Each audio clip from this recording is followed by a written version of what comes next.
first need is to obtain enough good policemen who can do the job well. Almost every large city police force has recruitment problems. This is partly due to low salaries and partly due to inadequacies in the training process. But I think also that the organization of our police departments has limited the prestige of the job. Their structure is ordinarily such that promotion is unavailable to many qualified men. Enough higher level positions just are not available. As a result, men on the force for 10 and 15 years are still patrolmen, making little more money and bearing only marginally more responsibility than when they began.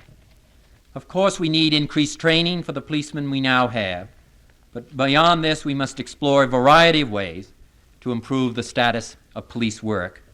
We might encourage the recruitment of many men who now do not consider police work at all, for example, most college graduates.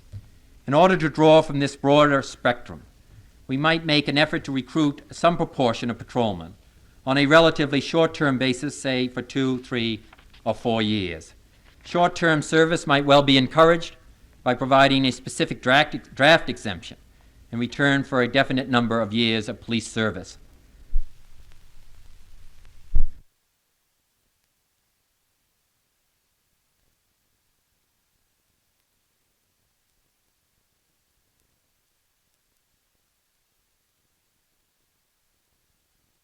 A committee was established to look into the charges, and prior to the time the committee heard the charges, listened to the evidence, and listened to Mr. Powell's answer that he was deprived of his chairmanship and also deprived of his seat in the House of Representatives. And it seemed to me that they hung him before they listened to it, the information in connection with him.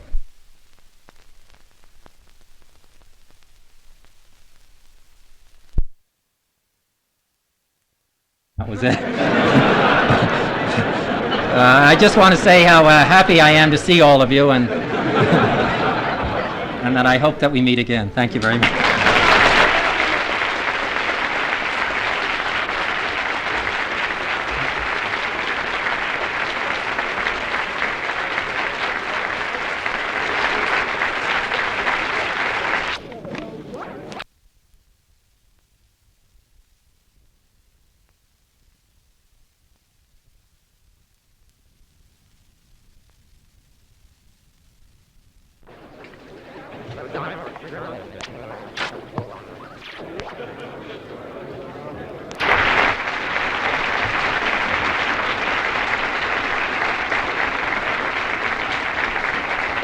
Thank you very much, Mr. Chairman, Professor Wexler. I'm very pleased to be here.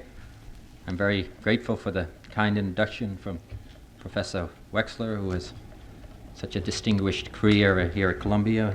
It's so highly regarded not only here in the state of New York, but all over the United States. So I'm very grateful for that. I'm happy to hear that he felt that I had made a contribution to crime in the streets while I was... My wife's still doing it.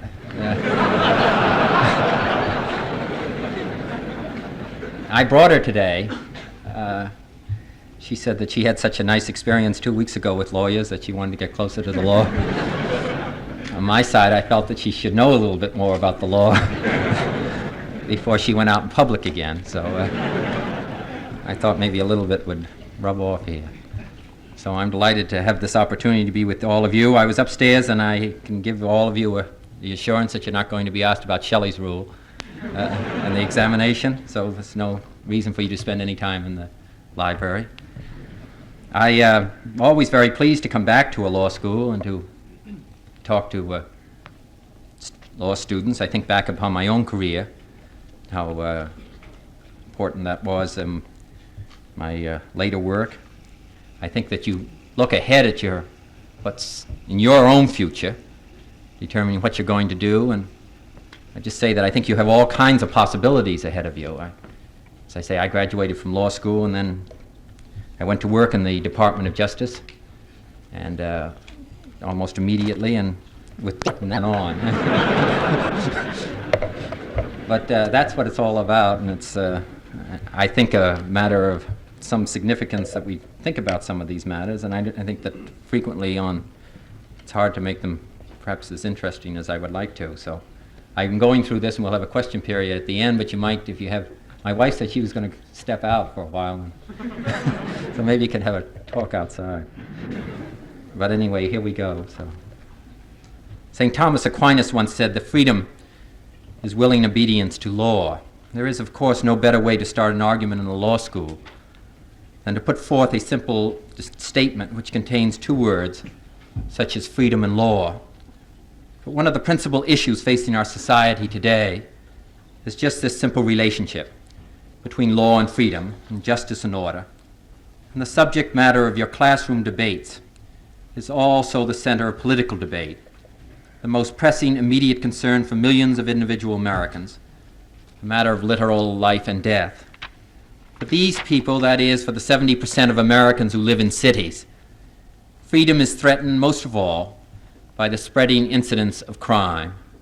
The most elementary freedoms of all against arbitrary interference with one's bodily security or property are in growing jeopardy. As a result, a deepening concern over law enforcement pervades urban society. In the ghettos of Harlem, no less than in the row houses of Queens. And this concern is justified. Fear and freedom go ill together. In the past 5 years alone, the rate of serious crimes reported across the country has risen by over a third. Even allowing, as we should, for improved crime reporting methods, the problem is grave. On an average day in the United States in 1965, a robbery occurred every 5 minutes, an aggravated assault every 3 minutes, and a car theft every minute. Over 500 murders are committed in New York City alone every year, as against 40 in the City of London. And there are indications that many more such crimes go totally unreported and are therefore not reflected in these statistics. Therefore, I come before you to discuss crime, and particularly crime in the cities, because you have a special responsibility in this area. Some of you will serve directly as judges and prosecutors or as defense attorneys. All of you will have a responsibility to lead public understanding of the delicate balance between private liberty and public order.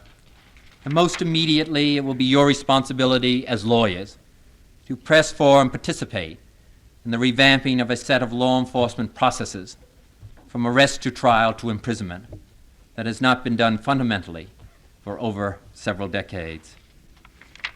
Re-examination of the process has already begun, as Professor Wexler knows so well. Professor Johnson focused attention on the problem in a State of the Union message. The District of Columbia, the State of the Union message, President Johnson.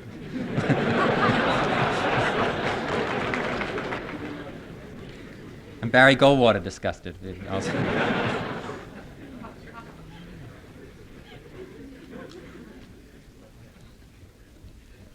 That's the only time you're going to laugh during the whole speech. The District of Columbia Crime Commission has released a thorough and constructive set of recommendations for across-the-board action in the District of Columbia. And the President's Crime Commission, at work for more than a year, will soon release a report that all of us await with great interest. But far more remains to be done. Far more effort will have to be made in translating recommendations into law before the course of reform is complete. Today, I would like to discuss with you some of the revisions that, in my judgment, must be accomplished.